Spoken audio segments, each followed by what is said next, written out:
Hi cooking lovers, welcome to our channel. మనం ఊరు వెళ్ళి వచ్చినప్పుడు లేదా మన ఇంట్లో కూరగాయలు లేనప్పుడు ఈజీగా ఈ పులుసుని చేసుకోవచ్చండి. అల్లం పులుసు మన ఇంట్లో ఎలాగో అల్లం ఉల్లిపాయలు ఉంటుంటాయి కదా, ఈ అల్లం పులుసుని ఈజీగా చేసుకోవచ్చు. కొంచెం బెల్లం యాడ్ చేసి టేస్ట్ అయితే చాలా బాగుంటుంది. అల్లంలో అలాగే ఎల్లో హెల్త్ బెనిఫిట్స్ కూడా ఉన్నాయి కదండి. ఈ అల్లం పులుసుని ఏ విధంగా తయారు చేసుకోవాలో వీడియోలోకి వెళ్ళిపోదామా.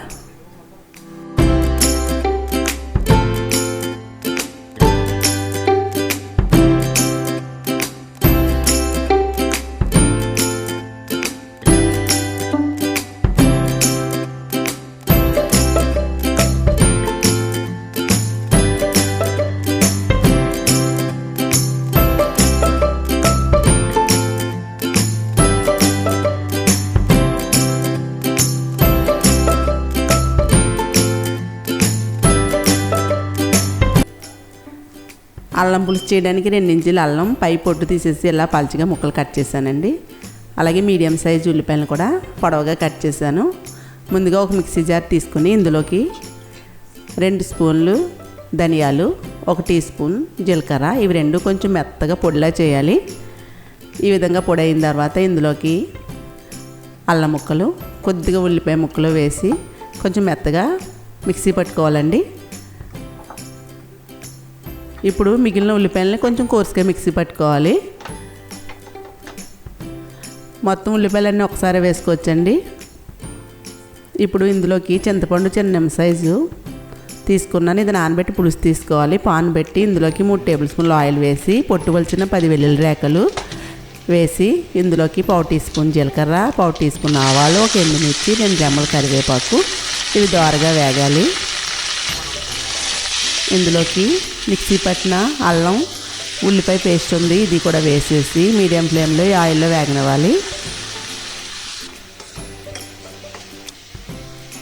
ఇందులోకి 2 పచ్చిమిర్చి వేస్తున్నానండి.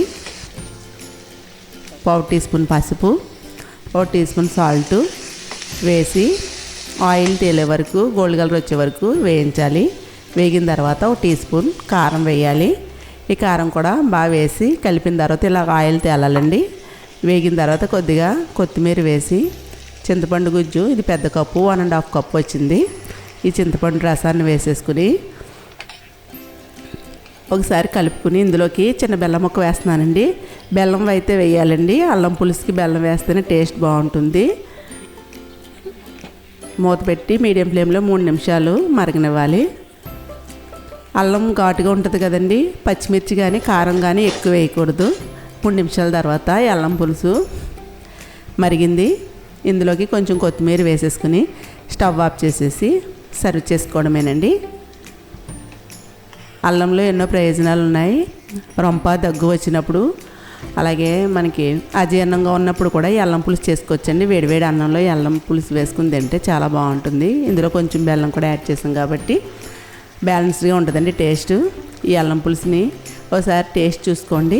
ఉప్పు సరిపోకపోతే ఉప్పు యాడ్ చేయొచ్చు, అలాగే తీపి సరిపోకపోయినా తీపిని కూడా యాడ్ చేసుకోవచ్చు. కొంచెం పుల్లగా ఉంటే కొద్దిగా వాటర్ వేసి మరగనివ్వచ్చండి. ఈ పులుసు చిక్కగా ఉంటేనే బాగుంటుందండి. ఒక గిన్నెలో తీసుకుని సర్వ్ చేసుకోవడమే. ఎంతో టేస్ట్గా ఉండే అల్లం పులుసుని మీరు చేయండి. చేసే విధంగా కుదిరిందో కామెంట్ చేయండి, లైక్ చేయండి, సబ్స్క్రైబ్ చేయండి. నెక్స్ట్ వీడియోలో కలుసుకుందాం.